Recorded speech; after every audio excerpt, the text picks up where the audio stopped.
Singapore has just passed a law restricting gay activities so that gays can freely roam around without fear of committing an offense. But before even the law, the government was still taking it very lightly of this offense and not really punish anyone. This is why the law was always redundant, hence the removal. But luckily, the behavior of LGBT is not as extreme as what we have seen in Taiwan. When Taiwan first announced the liberty for LGBT after their pro-American Miss Letters, whose life without any children or grandchildren took over as a president, do you know what had happened? We saw the celebration of gay walking naked like wild people, and they are so proud of showing off their gays and even encouraging others to be gays like them. Even politicians, MPs, and ministers could join in the fun. What has Taiwan society become? It's how the Bible describes Sodom and Gomorrah about Taiwan. Even school children below 16 years old are allowed to wear skirts like girls.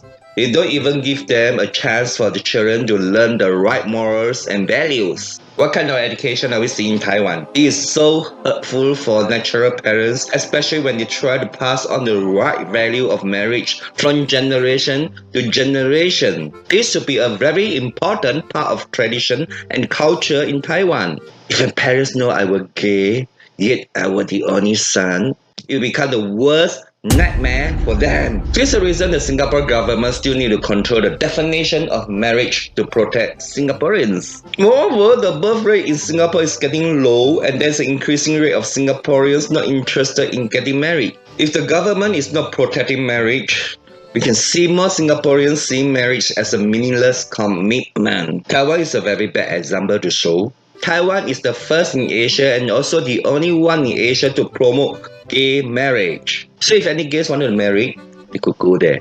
However, the interest in Taiwanese getting married is worsening every year. Now, only about 35% of men and 20% of women believe in marriage is important. Why get married since I lost the meaning of giving birth and building a family anymore? Taiwanese perceptions of marriage have changed a lot due to the misleading education it's having, that even the schools can teach the children to call a man mother. So why is this happening in Taiwan? This is because the LGBT group is getting more and more dominant in Taiwan. Some educators and parents are even fearful of them. So do we want to let this happen in Singapore if the government is taking the case lightly? In Singapore, more than half of the singles are interested in getting married. Between man to woman marriage, I mean. And many of them are still interested in giving natural birth to children. Hence, many Singaporeans still believe in growing the future generation. Despite many Singaporeans are seen modern on the outside, they still have the right values and tradition on the inside.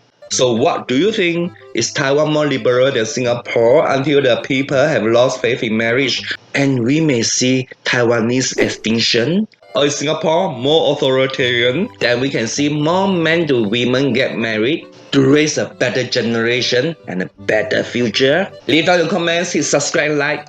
Bye.